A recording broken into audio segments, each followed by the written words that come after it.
So I've just taken this water pump off here. It's actually really clean inside the jacket. But I'll put it all back together before I paint it and clean it up, I think. Just do it black the way it was. And there's the pump that was in it. Let's see, not particularly great shapes, but that's full. That bypass is jammed up. It's pretty crusty in there. So there's the new one. That's going to be a much higher flow on that. But it's also going to have Evans coolant in it. So that'll make a big difference as well. That's the real old style one. Impeller compared to that one. So it's got to run better. Cleaned up the block, taken all the studs out.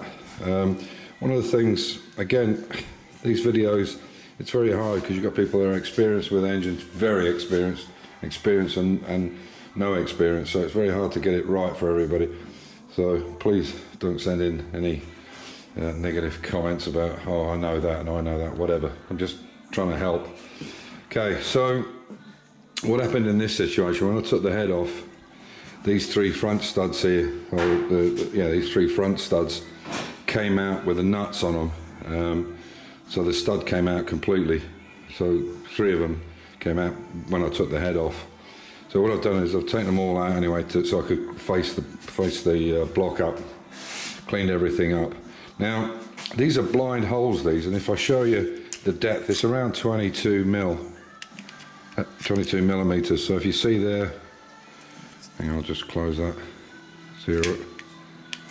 If I put the depth gauge in there, see, like 22.53. So that's a big distance, and the thread itself is around 13-14 mil. So you can think, so well, even if I did put a bit of grease on it to lubricate it, it's nothing. But in a blind hole like that, even a reasonable size piece of grease will hydraulically lock those studs in place. So going back over here, but I don't think the bolt or the stud was down far enough in the head. It wasn't locked into the head, and so consequently the stud came out. So trying to put these back in this way, so put it back on and then drop these back through the head, would be a very silly way to do it. And people do it sometimes because it's easier to get the head down, but if they're straight enough and they're in the right position, not bent, you should be able to get the head on them. These studs have been meant to put into the block and then tighten down, because you can't tighten if you're going to do it like this and you tighten that down now, how do you know that thread and how much of this thread is going into the block? Whereas if you put them in by hand, you can see that it's down to the shoulder here. That's what you need. So, but I'll just show you what I mean by how easy these come off. So they couldn't have been, they were torqued of course, but it must mean that this was not right down and shouldered. And I'll show you what I mean. Okay, so I've got one of the studs in there. You can see that's not been preempted. You see how easy that is to take that head off, that bolt, that nut off. So it wasn't seized in place. There's a common problem I've seen with a lot of minis where the head studs come out, and they should be put in prior to you putting on the gasket, the head gasket, and then putting the head on and then nutting it back down. But to wind this back in like this is crazy, as I said here, because what you're doing then is you're not torquing this, you're torquing this to the head. You are getting the torque set in a crush, but this could be well off the shoulder. It could only be a few threads in, 3 threads in. So you can see how easy that is to turn. So I'll just take these nuts off now.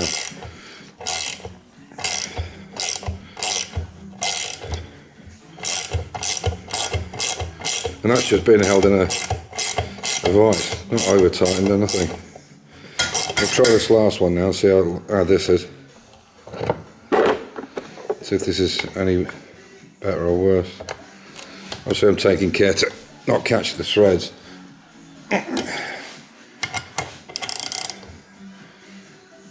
There you go.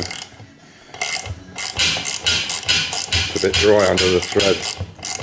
Okay, so you can see all the studs are in and they're all completely shouldered up, every one of them, and they're in there tight. There is quite a bit of gap between them, but as I say, don't put grease into a blind hole on a thread because you'll hydraulically lock it.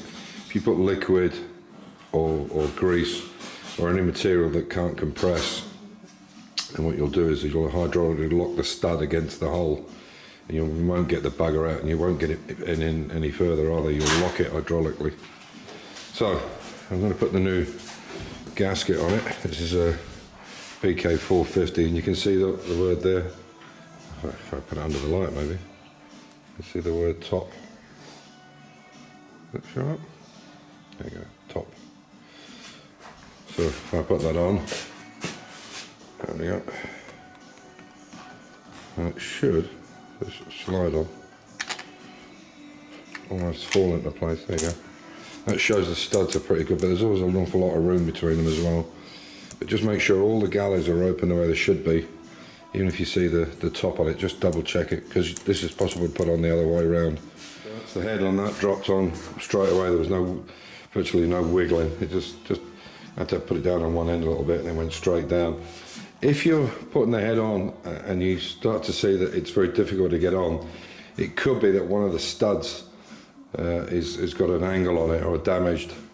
And probably the way to do that is, before you go to put the head on, if you think you're going to have that problem, use a 90-degree steel angle and put it against the block and the stud, and see if they're 90 degrees. Because if there's a slight bend in them, you need to get a new rod or whatever.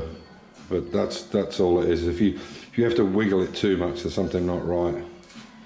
So don't force it. Just, it won't go on. It won't go on. Just find out why.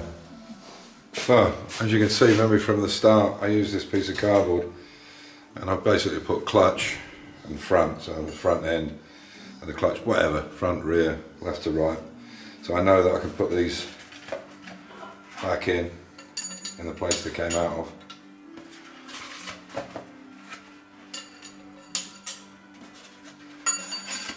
The theory in this is that the wear pattern will be the same when you put them back, rather than if you put something new in, it'll have to re-wear into place. Whether there's any massive amount of truth in that, there is to a certain extent, but we're talking about an engine with very low tolerances, really.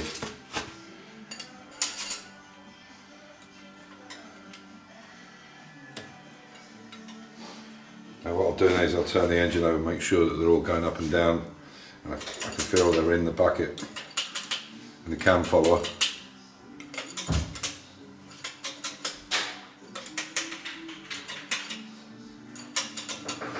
Okay. I'll check them from. Obviously the head isn't torqued down, but obviously it won't make any difference to the push rod. So there's one there.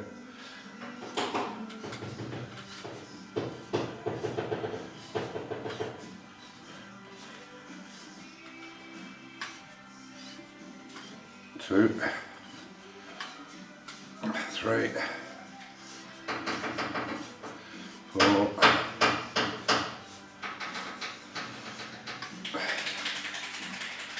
five,